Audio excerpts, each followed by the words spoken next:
자, TP 사후 보상 조정. TP 사후 보상 조정. 아까 교재에 한번 잠깐 나오긴 했었는데, 이전 가격이라고 하는 걸 정해놨는데,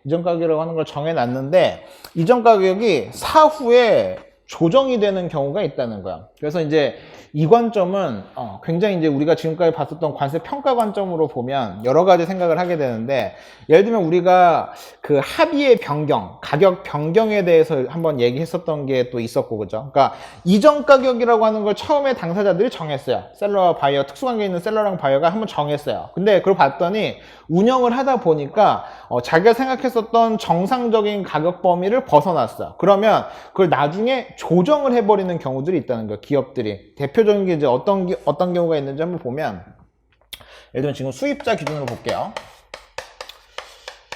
수입자 기준으로 보면 예를 들면 정상 가격이랑 그 다음에 이전 가격이랑 비교를 해봤더니 정상 가격이 이전 가격보다 더 높은 경우가 발생을 했대요. 그러니까 이 얘기는 뭐냐면 내가 지금까지 쭉 이제 수입을 해봤더니 내가 정상적인 가격이라고 생각했었던 가격보다 내가 수입한 이전 가격 이제 실제로 수입한 가격이 되겠죠. 실제로 수입한 가격을 봤더니 더 낮게 수입을 하는 경우가 발생을 했더라. 뭐 이런 겁니다. 수입자 입장에서 봤더니. 자, 그러면 이 경우에는 어떤 효과가 발생했을까요? 수입자가 더 낮은 가격으로 수입을 했으니까 뭐가 발생했을까요? 초과 이익이 발생을 했겠네요. 그죠? 이해되세요? 이 말? 그러니까 정상적인 마진이라고 생각했었던 것보다 실제로 우리가 장사를 쭉 해봤더니 이전 가격이 더 낮게 결정이 되어서 초과 이익이 발생했다. 어떤 경우 생각하시면 되냐면 대표적인 게 이 거래순이익률법 기준으로 보면 거래순이익률법은 뭐였냐면 예를 들면 수입자가 통상적으로 기대하는 마진이 있었던 거야. 그러니까 목표 마진이 있었던 거야. 근데 그 목표 마진보다 더 높은 마진이 결과적으로 났다는 거야. 어떤 경우였냐면 내가 이제 예를 들면 10% 정도 마진이 날 걸 계산을 해서 쭉 수입을 했는데 한국에서 내가 나름 장사를 열심히 했더니 마진이 굉장히 비싸게 많이 팔렸어요. 그래가지고 마진이 굉장히 더 높게 나온 거예요. 그럼 이제 봤더니 우리 이제 국세청에서 봤더니 수입자 너 마진이 왜 이렇게 높게 나왔어? 그 얘기는 너 너무 지금까지 너무 싸게 사온 거 아니야? 뭐 이런 관점으로 이제 연결이 될 수 있겠죠. 관세 목적에서도 마찬가지일 거고 너무 싸게 사온 거 아니야? 이런 관점으로 연결이 되겠죠. 그래서 이 초과 이익이 발생한 부분에 대해서 초과 이익이 발생을 했고 이거에 대해서 차액을 송금을 해버립니다. 송금. 자, 이 말은 그러니까 이거는 그냥 내국세 목적에서 많은 회사들이 이런 식의 거래를 계속해서 해오고 있었던 거예요. 그러니까 생각했었던 마진보다 이 경우는 더 예를 들면 적은 마진이 나서 이 경우를 거기에 더 많은 마진이 나서 거기에 해당하는 차액을 다 송금을 해버리는 이제 그런 경우가 발생을 했다라고 보는 겁니다. 이제 이거를 보니까 이제 관세청에서 이제 무슨 생각이 드냐면 지금까지 초과 이익이 발생했다. 예를 들면 이 정상 가격이 맞는지 틀린지 모르겠지만 어쨌든 이제 저 사람은 원래 100만 원에 계속 수입을 해 오다가 연말에 이제 다시 한번 이 정상 가격이랑 이 회사가 자기들이 나름 비교를 해 봤더니 너무 마진이 많이 남은 걸로 확인이 되어서 돈을 추가로 보냈대요. 그 얘기는 관세청 입장에서 보면 저렇게 돈을 보냈단 말이야? 그럼 지금까지 싸게 사왔다는 거 아니야? 관세 적게 냈다는 말 아니야? 그러면 저렇게 보낸 돈에 대해서도 관세 부과해야 되는 거 아니겠는가? 라고 하는 관점이 생기겠죠. 이 말 이해되세요? 그래서 불과 몇 년 전부터 많은 회사들이 이 사후보상 조정을 계속해서 해오고 있었는데 이 사후보상 조정을 한 거는 이 기업들이 정상 가격과 이전 가격의 차이를 메꾸기 위해서 그 차액만큼을 송금해버리면 그럼 초과 이익이 없어져 버리겠죠. 그죠? 초과이익이 발생해서 그 초과이익에 해당하는 돈을 보내버리면 그 회사, 구매자, 수입자 입장에서는 초과이익 발생한 게 없어져 버리는 거예요. 다 보내버렸으니까. 그러니까 뭐가 되는 거예요? 정상 가격과 이전 가격이 일치한, 부합하는 가격으로 바뀌게 돼버리겠죠. 그죠? 그 목적으로 많은 기업들이 이 사후보상 조정금을 보냈어요. 이렇게 차액 송금한 걸 사후보상 조정이라고 한다는 거죠. 이런 식으로 이제 사후보상 조정을 하니까 관세청에서 이제 관심을 갖기 시작하는 거예요. 이전 가격 사후보상 조정액에 대해서도 관세를 부과해야 되는 거 아니겠는가?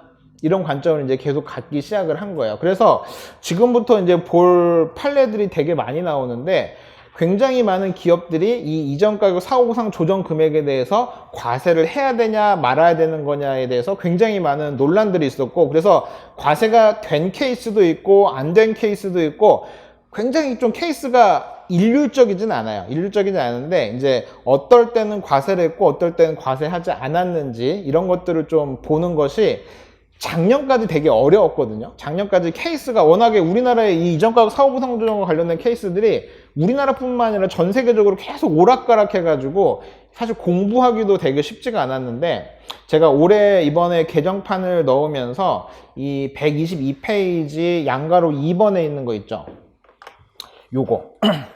요게 되게 중요한 건데, 이게 뭐냐면 올해 관세청에서 이전 가격 사후보상 조정에 대해서 지침을 내렸어요. 그러니까 지금까지는 관세청도 이전 가격 사후보상 조정에 대해서 어떻게 처리할지에 대해서 좀 기준이 없었고, 그 다음에 이제 이 조세심판원에서도 마찬가지 판례가 계속해서 바뀌었고 대법원에서도 계속 바뀌어서 사실 이제 우리 공부하는 사람들이 어려운 거는 좀 둘째 치더라도 기업하는 사람들 입장에서도 되게 어려웠던 거예요. 이 사후보상 조정에 대해서 그러면 과세한다는 거냐 안 한다는 거냐, 어떨 때는 과세하고 어떨 때는 과세 안 하고 뭐 이런 케이스들이 너무 엉켜 있어서, 그래서 이 관세청에서 올 초에 딱 이 사후보상 조정에 대한 지침을 딱 내려줬고, 그 지침을 제가 책에다가 좀 거의 뭐 손 안 대고 거의 그대로 원문을 좀 실어놨습니다. 그래서 이제 앞으로 모든 이전 가격 사후보상 조정 문제가 나오면 이 기준에 따라서만 판단을 하시는 게 제일 좋아요. 그러니까 우리는 다른 거 뭐 이렇게 공격적인 해석이나 이런 거 할 필요 없잖아요. 그냥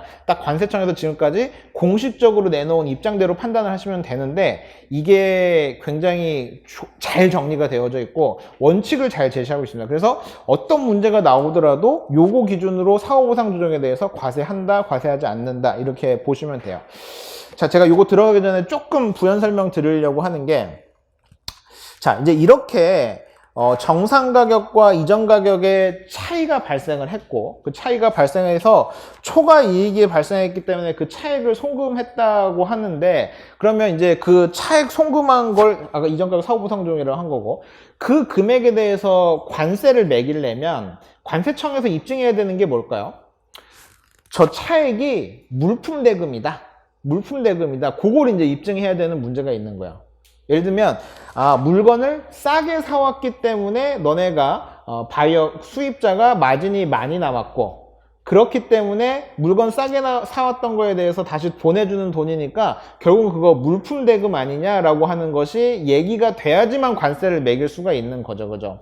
근데 이제 납세자들이 처음에는 그냥 그런가 보다 했었는데, 최근에 이제 제가 했었던 판례들도 이제 조세심판에서 이겼던 케이스가 뭐가 있냐면, 한국에서 초과이익이 발생한 건 맞다. 초과이익이 발생한 게 맞는데, 초과이익이 발생한 이유가 있는데, 그것이 단순하게 물건을 싸게 사와서가 아니라 두 가지. 내가 판관비를 정말 아껴 썼다. 그러니까 효율적으로 썼다. 그러니까 판관비는 적게 쓰고 매출이 많이 나왔다. 이게 효율적으로 썼다는 말이겠죠. 판관비를 굉장히 효율적으로 썼기 때문에 매출이 많이 나왔고, 그런 의미에서 이익이 더 많이 발생된 것이다. 그렇기 때문에 물건을 싸게 사와서, 물론 물건을 싸게 사왔기 때문에 마진이 많이 남았다라고 얘기할 수도 있지만, 한국에서 영업활동, 마케팅활동, 판관비를 굉장히 효율적으로 잘 썼기 때문에 마진이 더 많이 나왔다. 이런 식의 주장을 하기 시작을 한 거예요. 그러면 과세관청에서는 고민이 되는 거죠. 판관비를 절감해서 마진이 많이 나왔다면 사실 관세랑 아무 상관이 없는 거잖아요.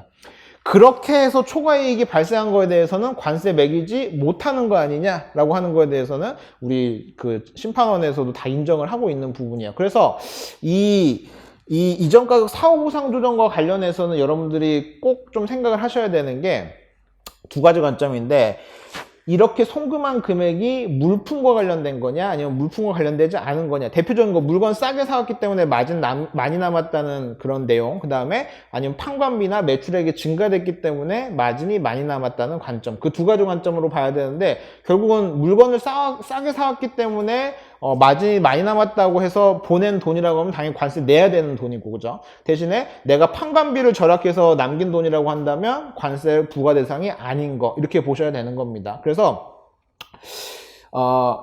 불과 몇 년 전만 해도 사후보상 조정 금액을 과세해야 되냐 과세하지 말아야 되냐 이 얘기가 있었는데, 최근의 동향은 과세 대상은 맞는 것 같다, 과세 여부를 고려해야 되는 것 같다 라고 하는 게 최근의 판단이고, 그러면 이제 과세를 할 때 전액 과세를 할 거냐 아니면 부분적으로 과세를 해야 되느냐, 이 사후보상 조정에 대해서 물품 대금과 관련된 부분에 대해서는 과세하는 게 맞지만 판관비나 매출액과 관련된 부분은 과세하지 말아야 되는 거 아니냐, 그래서 좀 구분해서 봐야 되는 거 아니냐, 그게 거기까지 관점이 지금 최신의 이전 가격과 관련된 판단이다, 여기까지 좀 생각을 하시면 좋겠습니다.